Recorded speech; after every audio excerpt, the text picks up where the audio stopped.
नमस्कार दोस्तों, मैं हूं राज के वर्मा और आप देख रहे हैं रिपोर्टर जी। दोस्तों, आज का सवाल बहुत गंभीर है, बहुत बड़ा है। क्या अमेरिकी राष्ट्रपति डोनाल्ड ट्रंप की वो पूरी स्ट्रेटेजी जो वो रूस को घुटनों पर लाने के लिए बना रहे थे, पूरी तरह फेल हो चुकी? क्या पुतिन ने एक ऐसी चाल चल दी है कि ट्रंप की सारी कोशिशें, सारे प्रतिबंध, सारे टैरिफ धरे के धरे रह गए? और इस पूरे खेल में भारत का रोल क्या है? क्या हम अनजाने में रूस को मजबूत कर रहे हैं या अपनी एनर्जी सिक्योरिटी और इकोनॉमी को बचाने की स्मार्ट डिप्लोमेसी पर काम कर रहे हैं? दोस्तों, आज हम इसी मुद्दे पर बात करेंगे, एक एक फैक्ट्स के साथ, सभी डेटा के साथ और एक्सपर्ट्स की राय के साथ, क्योंकि ये सिर्फ दो देशों की लड़ाई नहीं, ये दुनिया की नई सियासत का नक्शा बदल रहा है। तो चलिए शुरू करते हैं। सबसे पहले थोड़ा बैकग्राउंड समझिए। यूक्रेन युद्ध फरवरी 2022 में शुरू हुआ था। तब से पश्चिमी देशों में रूस पर हजारों प्रतिबंध लगा दिए, स्विफ्ट सिस्टम से बाहर कर दिया, डॉलर ट्रांजैक्शन ब्लॉक कर दिए, तेल गैस एक्सपोर्ट पर कैप लगा दिया। मकसद साफ था, रूस की इकोनॉमी को इतना कमजोर कर दो कि पुतिन युद्ध जारी ना रख सके। लेकिन हुआ उल्टा। रूस की जीडीपी 2024 में भी बढ़ी, 2025 में भी प्रोजेक्शन 2 से 3% ग्रोथ का है। क्यों? क्योंकि रूस ने अल्टरनेटिव रास्ते ढूंढ लिए। चीन, भारत, ब्रिक्स देशों के साथ ट्रेड, और अब 2025 में डोनाल्ड ट्रंप दोबारा व्हाइट हाउस में आए। उनका प्लान था, यूक्रेन युद्ध जल्दी खत्म करो, रूस पर और प्रेशर डालो।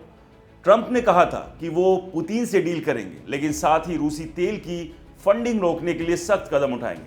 अब आते हैं ट्रंप के उस बड़े प्लान पर जो फेल होता दिख रहा है। जनवरी 2025 में ट्रंप ने पद संभाला और उनका पहला टारगेट था रूस के एनर्जी एक्सपोर्ट को पूरी तरह चौक करना। अमेरिकी ट्रेजरी और कॉमर्स डिपार्टमेंट की रिपोर्ट्स के मुताबिक ट्रंप प्रशासन ने रूसी तेल पर ग्लोबल प्राइस कैप को और टाइट किया। लेकिन सबसे बड़ा झटका भारत को लगा। भारत रूस से सस्ता क्रूड ऑयल खरीद रहा था। 2024 में औसतन 1.8 से 2 मिलियन बैरल प्रतिदिन। युद्ध के बाद रूसी तेल 60 से $70 प्रति बैरल पर मिल रहा था, जो भारत की एनर्जी जरूरतों के लिए फायदेमंद था। ट्रंप ने इसे पुतिन की वॉर फंडिंग बताया। और फिर आया अगस्त 2025 का वो एग्जीक्यूटिव ऑर्डर। 6 अगस्त 2025 को ट्रंप ने घोषणा की भारत पर 25% एक्स्ट्रा टैरिफ, क्योंकि वो रूसी ऑयल खरीद रहा है। 27 अगस्त से ये प्रभावी हो गया। पहले से कुछ टैरिफ थे, अब कुल मिलाकर कई कैटेगरी में 50% तक पहुंच गए। रॉयटर्स, कार्नेगी एंडोर्मेंट और अमेरिकी ट्रेड रिपोर्ट्स के अनुसार ये टैरिफ भारत के उन प्रोडक्ट्स पर लगा जो अमेरिकी एक्सपोर्ट होते हैं, स्टील, टेक्सटाइल, कुछ केमिकल्स वगैरह।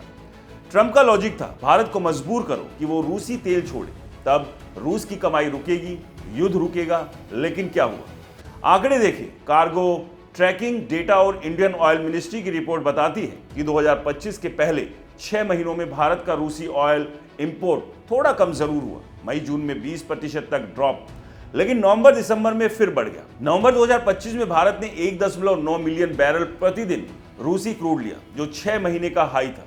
कुल मिलाकर 2025 में भारत ने रूस से करीब 60 से 65 बिलियन डॉलर का ट्रेड किया, जिससे 90% से ज्यादा ऑयल, फर्टिलाइजर। हाँ, टैरिफ की वजह से भारत की ऑयल इंपोर्ट बिल 8 से 10% बढ़ी।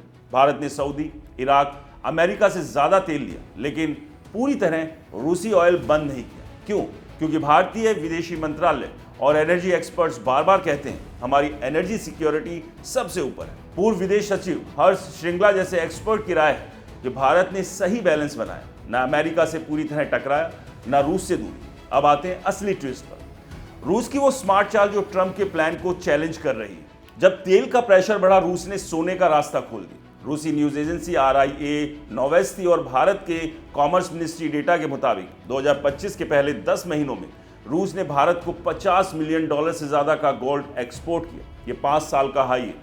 अगस्त 2025 में ही $23.4 मिलियन का शिपमेंट, अक्टूबर में और ज्यादा। 2021 से पहले रूस से भारत गोल्ड ट्रेड लगभग जीरो था, लेकिन युद्ध के बाद बढ़ा और 2025 में पीक पर। यह क्यों महत्वपूर्ण है? क्योंकि गोल्ड यूनिवर्स एसेट है, इस पर डायरेक्ट सैंक्शन लगाना मुश्किल है। रूस दुनिया का दूसरा सबसे बड़ा गोल्ड प्रोड्यूसर है, 2025 में 330 टन से ज्यादा प्रोडक्शन। भारत दुनिया का सबसे बड़ा गोल्ड कंज्यूमर, हर साल 800 से 900 ton import. Perfect match. Expert जैसे गोल्डमैन सैक्स के एनालिस्ट और ब्रिक्स इकोनॉमी फोरम के स्पीकर्स कहते हैं कि ये डी डॉलराइजेशन का बड़ा कदम है। रूस भारत ट्रेड का 30 से 35% अब लोकल करेंसी यानी रुपया और रूबेल में हो रहा है और गोल्ड इसमें ब्रिज का काम कर रहा है। अब बात करते हैं ट्रंप प्रशासन का रिएक्शन का है। वो कहते हैं कि ये इनडायरेक्टली सैंक्शंस वायलेशन है। अमेरिकी ट्रेजरी के कुछ ऑफिशियल्स ने प्राइवेट प्रेशर डाला कि गोल्ड ट्रेड पर भी नजर रखी जाए, लेकिन लीगली डायरेक्ट बैन नहीं है। भारत ने साफ कह दिया ये हमारा बायलैटरल ट्रेड है और इसमें इंटरफेयर मत करो। पीएम मोदी और विदेश मंत्री जयशंकर की डिप्लोमेसी ने ये बड़ा रोल प्ले किया। एक्सपर्ट्स ओपिनियन में अमेरिकी थिंक टैंक कॉनर्गी के रिसर्चर कहते हैं कि ट्रंप की टैरिफ से भारत अमेरिका रिलेशन में टेंशन बढ़ी, लेकिन भारत ने ब्रिक्स और रूस के साथ स्ट्रेटेजिकल पार्टनरशिप और मजबूत की। अब बड़ा सवाल रूस इससे कितना मजबूत है। देखिए, रूस की नेशनल वेल्थ फंड यानी NWF में गोल्ड और चीनी युआन का बड़ा हिस्सा है। 2025 में गोल्ड प्राइस 65% तक बढ़ा, $2500 से $3000 प्रति ऑन्स के आसपास। ब्लूमबर्ग की रिपोर्ट कहती है कि रूस के रिजर्व्स की वैल्यू $200 बिलियन से ज्यादा बढ़ी सिर्फ गोल्ड प्राइस रैली से। हाँ, कुछ गोल्ड बेचा भी गया बजट डेफिसिट कवर करने के लिए, लेकिन ओवरऑल रूस की फाइनेंशियल पोजीशन मजबूत हुई। रूस की मिलिट्री स्पेंडिंग 2025-26 में 100 से $120 बिलियन के आसपास है और ये फंडिंग ऑयल, गोल्ड और ब्रिक्स ट्रेड से आ रही है। एक्सपर्ट जैसे मॉस्को के इकोनॉमिस्ट और लंदन स्कूल ऑफ इकोनॉमिक्स के रिसर्चर कहते हैं कि सैंक्शंस की लिमिट आ गई है। रूस ने पैरेलल इकोनॉमी बना ली है। अब दोस्तों बात करते हैं कि इसका असर भारत पर क्या पड़ा। पॉजिटिव और नेगेटिव दोनों। नेगेटिव, ऑयल बिल बढ़ा, कुछ एक्सपोर्ट पर टैरिफ से नुकसान हुआ, लेकिन पॉजिटिव, सस्ता रूसी गोल्ड मिल रहा है जो ज्वेलरी और इन्वेस्टमेंट के लिए बूस्ट है। भारतीय गोल्ड मार्केट में प्रीमियम बढ़ा, लेकिन सप्लाई स्टेबल रही। कुल मिलाकर भारत ने बैलेंस बनाया।